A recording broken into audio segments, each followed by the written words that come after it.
With elections approaching in Pakistan-occupied Gilgit-Baltistan, political discourse in the region is undergoing a shift.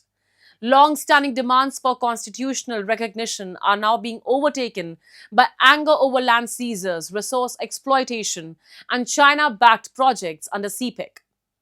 To assess the implications of these developments, I am joined by Senge, president of the Washington-based Institute for Gilgit-Baltistan Studies. Hello, sir. Welcome to Newsweek, South Asia. So my first question to you is, with the upcoming elections in Gilgit-Baltistan, what are the key issues driving voter sentiment, and how might the election process influence the region's long-standing demands for constitutional status and local autonomy? The local people now expect from their representatives is that they should raise this issue of occupation. They raise the issue of how their land had been forcefully taken away from them by the Chinese, by the Pakistanis. This is the issue that is most important right now. So this is the new level of awareness that people have, that now they want to talk about and expose Pakistan for occupying our lands illegally and depriving the local people of the rights and not sharing the benefits, not letting the local institutions make decisions on local land and resources.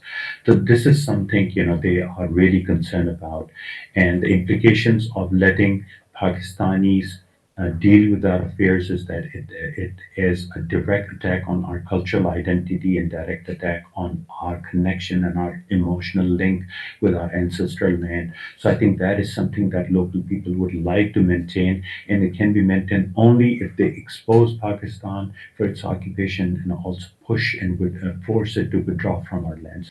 Despite being occupied by Pakistan for decades, Gilgit-Baltistan still lacks constitutional status and national representation.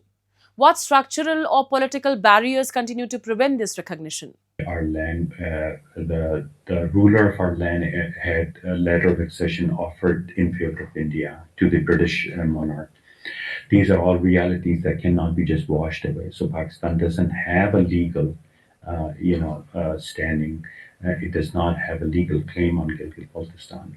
So Pakistan always used Kashmir issue, the dispute of Kashmir issue, as an excuse to not grant local people the political rights, the constitutional rights, and that is what Pakistan has been doing for the last 78 years. And this has worked in the favor of Pakistani rulers, Pakistani military, because this way Pakistan does not have to pay or compensate local people for the revenue that it generates from local natural resources, as well as the trade and transit with China, as well as from the mega dams that it is building with the help of the Chinese there. So this is the strategic benefit, that is Pakistan getting completely gratis, completely free of cost. And this is the economic benefit, that Pakistan getting completely gratis, completely free of cost, without paying anything to the local people. CPEC passes through Gilgit-Baltistan and is presented as a development blueprint. Why do many residents feel excluded from decision-making around these major projects? And what are the potential long-term implications?